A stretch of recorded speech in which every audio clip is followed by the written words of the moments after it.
dan metode mengajar yang bagaimana agar tujuannya tersebut bisa tercapai di dalam pembelajaran kelas. Dan dalam memilih itu, guru harus dapat memilihnya itu sesuai dengan keadaan di kelas, peserta, dan situasi dalam kelas itu. Jadi pembelajarannya lebih apa ya, kayak lebih bisa mencapai tujuan gitu, lebih efektif. Oke, lanjut.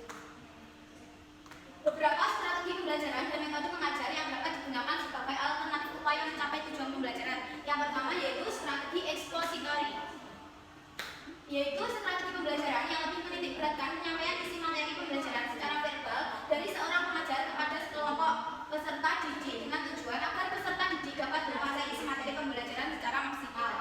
Dalam strategi pembelajaran ekspositori klasikal, guru lebih banyak menjelaskan pesan yang sebelumnya telah diolah sendiri, sementara siswa lebih banyak menerima yang telah jadi. Dalam strategi ini biasanya tuh metode mengajarnya lebih ke metode ceramah. Jadi dari materi yang dipelajari buku itu, guru tidak langsung menyampaikan semuanya persis seperti di buku. Jadi guru itu lebih dahulu mengelolanya dengan kata-kata sendiri, lalu disampaikan kepada siswanya agar penjelasannya itu lebih ringan dan mudah dipahami oleh siswanya. Ini seperti gambar samping contoh strategi ekspositori. Selanjutnya metode tanya jawab. Metode tanya jawab sebagai salah satu metode mengajar yang mempunyai peranan meningkatkan kadar berpikir siswa. Metode tanya jawab dapat digunakan antara lain untuk mendiagnosis perkembangan siswa, menentukan tingkat kemampuan kognitif siswa, menetapkan studi tambahan dan memperkaya materi pelajaran. Menurut Donald C. Orlick, semua pertanyaan dapat diklasifikasikan ke dalam 3 kategori dasar, yaitu conversion, divergent, dan evaluatif. Kenapa sih metode tanya jawab dapat meningkatkan kadar berpikir siswa? Karena sebelum kita memberikan pertanyaan, kita kan berpikir seperti apa sih yang dimaksud itu, kan? Terus yang menjawab itu seperti berpikir untuk memberikan jawaban yang tepat dari pertanyaan yang telah diberikan. Pertanyaan dapat diklasifikasikan ke dalam 3 kategori, convergent, divergent, dan evaluatif. Di pertanyaan convergent itu terfokus kepada tujuan dari suatu jawaban tersebut, jadi langsung kayak ke poin gitu. Kalau divergent itu setiap seperti guru memberikan pertanyaan kepada siswa dan nanti setiap jawaban dari siswa itu berbeda-beda. Kalau evaluatif itu tuh kayak pertanyaan divergent, nanti ditambah kriteria atau alasan, seperti guru menanyakan apakah kamu suka bunga, si A menjawab ya dan si B menjawab tidak. Lalu si A memberikan alasan, ya saya menyukai bunga karena bunga itu cantik, dan si B menjawab saya tidak menyukai bunga karena saya alergi. Itu termasuk ke pertanyaan evaluatif. Lanjut. Strategi heuristik. Terdapat 2 strategi belajar mengajar pada strategi heuristik, yaitu discovery dan inquiry. Sun mengatakan bahwa discovery adalah proses mental di mana individu mengasimilasi konsep dan prinsip, atau dengan kata lain proses discovery terjadi apabila siswa terlibat dalam menggunakan proses mentalnya untuk menemukan beberapa konsep atau prinsip.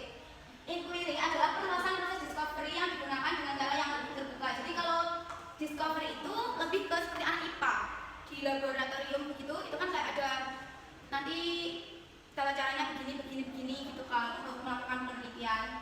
Jadi nanti seperti ada konsep dan prinsipnya dalam mengaplikasikannya itu. Lanjut, pengajaran kelompok kecil. Bentuk pengajaran kelompok biasa terjadi melalui kerja kelompok atau diskusi kelompok. Model pembelajaran kelompok adalah rangkaian kegiatan belajar yang dilakukan oleh siswa dalam kelompok-kelompok tertentu untuk mencapai tujuan pembelajaran yang telah dirumuskan. Strategi pembelajaran kooperatif merupakan model pembelajaran dengan menggunakan sistem pengelompokan atau tim kecil, yaitu antara 4 sampai 6 orang yang mempunyai latar belakang kemampuan akademik, jenis kelamin, ras, atau suku yang berbeda. Sistem penilaian dilakukan terhadap kelompok. Jadi itu nanti guru akan membagi kelompok siswanya, tapi kelompok kecil. Jadi isinya itu 4 sampai 6 orang dan itu berbeda-beda. Jadi nanti diberikan tugas yang sama, dikerjakan bersama kelompok yang telah diberikan tadi, lalu nanti penilaiannya dari kerja kelompok itu tadi, penilaian kelompok. Pengajaran perorangan atau individual. Pengajaran perorangan dimaksudkan untuk mengatasi kelemahan pengajaran klasikal, terutama dengan langsung memberi kesempatan kepada siswa untuk maju sesuai dengan kecepatan masing-masing. Bentuk pengajaran perorangan dengan menggunakan paket belajar yang banyak dikembangkan di Indonesia ialah pengajaran modul sebagai pengembangan dari pengajaran berprograma. Prinsip dasar pengajaran berprograma dan modul adalah belajar dengan langkah pendek. Di samping materi pelajaran disesuaikan dengan kemampuan dan Jadi itu seperti pembelajaran modul, dan modul itu siswa harus belajar mandiri, memahami mandiri dalam materi yang ada di modul-modul tersebut. Jadi individu. Lanjut, contextual teaching learning adalah strategi pembelajaran yang membantu guru agar mengaitkan isi materi pembelajaran dengan situasi dunia nyata peserta didik dan membantu serta mendorong siswa agar mampu membuat hubungan antara pengetahuan yang dimilikinya dengan situasi nyata dalam kehidupan mereka sehari-hari. Jadi itu nanti dalam ini pembelajaran ini guru tuh dapat mengaitkan materi dengan kehidupan nyata yang ada sehari-hari dalam dunia nyata yang dijalankan siswanya lah. Seperti nanti kalau pengambilan contohnya itu lebih mudah waktu interaksi sosial, guru mungkin akan mengaitkan dengan pasar seperti itu. Jadi nanti lebih bisa mudah dipahami. Strategi pembelajaran peningkatan kemampuan berpikir merupakan strategi pembelajaran yang menekankan kepada kemampuan berpikir siswa. Dalam pembelajaran ini materi pembelajaran tidak disajikan begitu saja kepada siswa, akan tetapi siswa dibimbing untuk proses menemukan sendiri konsep yang harus dikuasai melalui proses dialogis yang terus-menerus dengan pengalaman siswa. Jadi itu sesuatu tidak semua dari guru itu tidak. Jadi nanti itu mungkin siswa akan lebih diarahkan, tapi siswa itu harus memahami sendiri apa itu materinya gitu. Dan ada lagi metode kegiatan lapangan.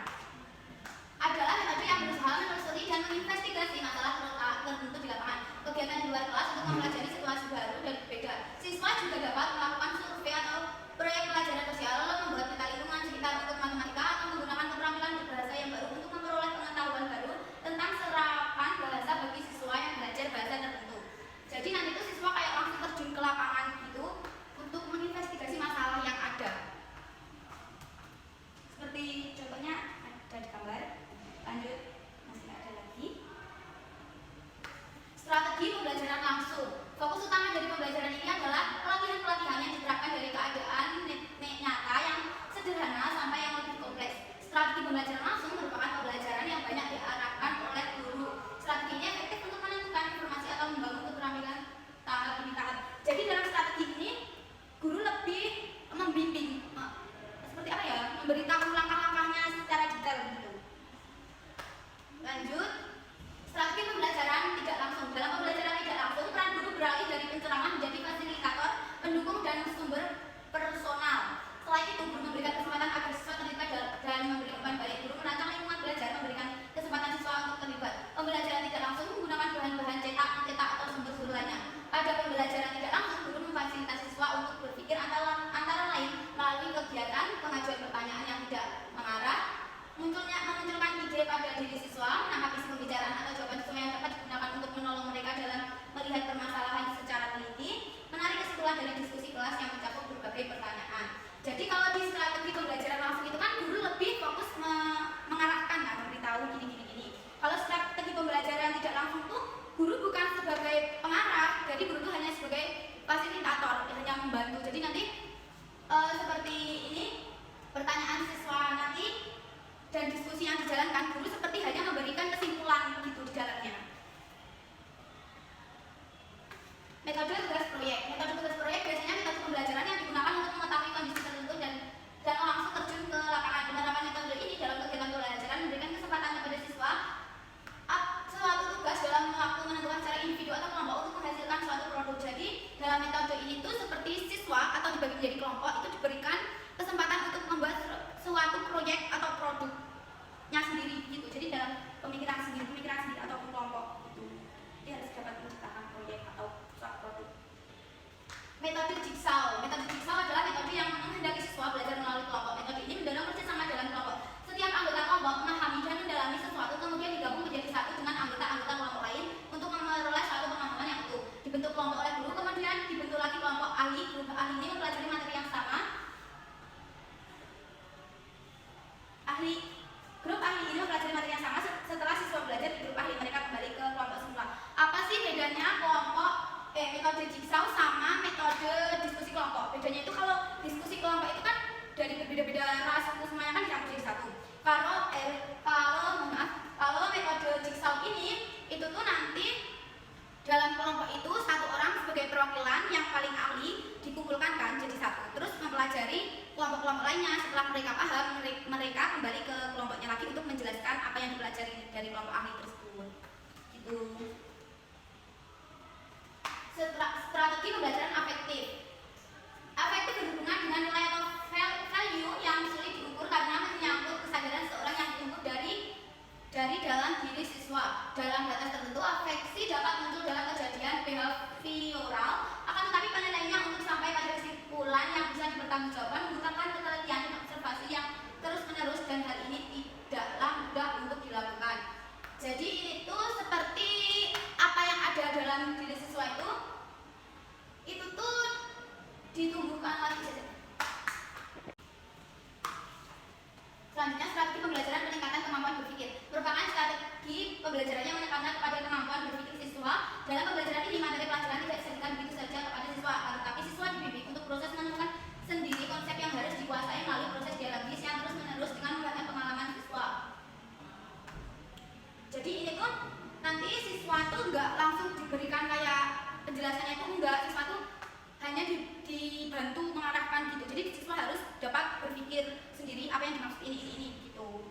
Tapi nanti masih dibantu bimbingan gurunya. Yang terakhir, strategi pembelajaran berbasis masalah.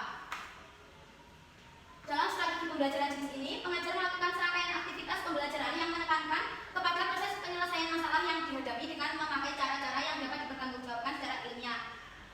Ini ada tuh metode dalam yang dapat menggambarkan strategi ini, yaitu metode problem solving. Bukan hanya sekedar metode mengajar, tetapi juga merupakan suatu metode berpikir, sebab dalam metode problem solving dapat menggunakan metode-metode lainnya yang dimulai dari mencari data sampai kepada menarik kesimpulan. Jadi metode ini itu bukan hanya mencari masalah, tapi nanti mencari data dan juga seperti fakta menarik mungkin, dan juga kesimpulan yang menarik. Kedua, metode diskusi. Di sini siswa dituntut untuk dapat menemukan pemecahan masalah dari masalah yang dihadapi dengan cara berdiskusi. Jadi nanti seperti siswa diberikan pertanyaan tugas kelompok, jadi kelompok itu harus dapat menemukan sendiri dari jawaban masalah yang telah diberikan gitu. Kriteria penggunaan strategi pembelajaran dan metode mengajar. Proses belajar mengajar yang baik harus memiliki dan memenuhi sejumlah kriteria, antara lain memiliki tingkat relevansi epistemologis yang tinggi. Artinya, proses belajar yang dilakukan peserta didik relevan dengan hakikat ilmu yang sedang dipelajari peserta didik. B. Memiliki tingkat relevansi psikologis. Dalam hal ini, ilmu dipandang sebagai alat berpikir. Makin tinggi kadar berpikir siswa di dalam kegiatan belajar, makin berkualitas proses belajar mengajar tersebut. Jadi diukur dari cara berpikir siswa, dari paham nggak sih siswanya itu. Kalau semakin tinggi pemikirannya itu, ini makin berkualitas proses belajar mengajar tersebut. C. Memiliki tingkat relevansi sosiologis. Kriteria ini dilihat dari segi kesempatan peserta didik menghayati nilai-nilai sosial di dalam proses belajar mengajar yang memberi kesempatan kepada peserta didik hayati nilai-nilai sosial seperti saling menghargai pendapat, bekerja sama sejenisnya. Maka dilihat dari kriteria ini, proses tersebut cukup baik. Seperti mungkin ini seperti bisa dibagi kelompok. Dalam kelompok itu bagaimana pengerjaannya, bagaimana kerjasamanya dapat dinilai dari itu. Memberi kesempatan kepada peserta didik untuk berpartisipasi optimal. Proses belajar mengajar yang terlalu didominasi oleh guru dinilai tidak baik, memiliki tingkat efisiensi dan efektivitas yang tinggi. Hal ini dilihat dari tingkat pencapaian tujuan yang optimal dan komprehensif serta dengan sumber daya yang relatif hemat. Jadi ini tuh peserta didik dapat berpartisipasi dengan guru. Seperti contohnya guru memberikan pertanyaan, peserta didik menjawab seperti itu, atau mungkin peserta didik mengajukan pertanyaan di mana yang belum mereka pahami dan guru menjawab seperti itu. 4 hal yang harus dipertimbangkan dalam menetapkan strategi pembelajaran, yaitu tujuan pembelajaran yang akan dipelajari, peserta didik, sumber dan fasilitas yang tersedia, juga karakteristik teknik dan metode penyajiannya. Selain kriteria di atas, pemilihan strategi pembelajaran dapat dilakukan dengan memperhatikan pertanyaan-pertanyaan di bawah ini. 1. Apakah materi pelajaran paling tepat disampaikan secara klasikal, serentak bersama-sama di dalam satu waktu? 2. Apakah materi pelajaran sebaiknya dipelajari peserta didik secara individual sesuai dengan kecepatan belajar masing-masing? 3. Apakah pengalaman langsung hanya dapat berhasil diperoleh dengan jalan praktik langsung dalam kelompok dengan guru atau tanpa kehadiran guru? Apakah diperlukan diskusi atau konsultasi secara individual agar antara guru dan siswa? Seperti itu. Ini seperti pertanyaan-pertanyaan yang harus dipertimbangkan guru sebelum menyusun strategi dan metode penyajian materi yang akan diberikan kepada siswanya.